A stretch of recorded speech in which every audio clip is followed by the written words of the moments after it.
ഈ ഭൂമിയിൽ നിന്നും എന്തെടുത്തു മാറ്റിയാലാണ് ഈ ഭൂമിയുടെ ഭംഗി നഷ്ടപ്പെടുക?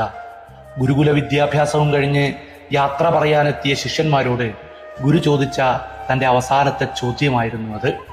ഈ ഭൂമിയിൽ നിന്നും എന്തെടുത്തു മാറ്റിയാലാണ് ഈ ഭൂമിയുടെ ഭംഗി നഷ്ടപ്പെടുക?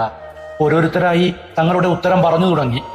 മരങ്ങൾ, മനുഷ്യർ, കിളികൾ, അങ്ങനെ നൂറുകണക്കിന് ഉത്തരങ്ങൾ വന്നു. അല്ല എന്ന് ഗുരു തലയാട്ടി. യാതൊരു ഉത്തരവും പറയാതെ ഏറ്റവും പിന്നിലായിരുന്ന ശിഷ്യനോട് ഗുരു ആ ചോദ്യം ആവർത്തിച്ചു. ആ ശിഷ്യൻ പറഞ്ഞു, നിറങ്ങൾ. ശിഷ്യൻ പറഞ്ഞതും ഗുരുവിന്റെ മുഖം തെളിഞ്ഞു. അതെ, ഈ ഭൂമിയിൽ നിന്നും നിറങ്ങൾ നഷ്ടപ്പെട്ടാൽ ഇതിന്റെ ഭംഗി പൂർണ്ണമായും നഷ്ടപ്പെടും.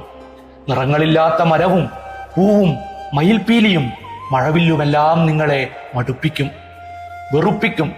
അതിനാൽ ഈ സുന്ദര ഭൂമിയിലേക്ക് ഇറങ്ങുന്ന നിങ്ങൾക്കുള്ള എൻ്റെ അവസാന ഉപദേശം ഇതാണ്: നിങ്ങളുടെ സ്വപ്നങ്ങളിലെ നിറങ്ങൾ നഷ്ടപ്പെടുത്തരുത്.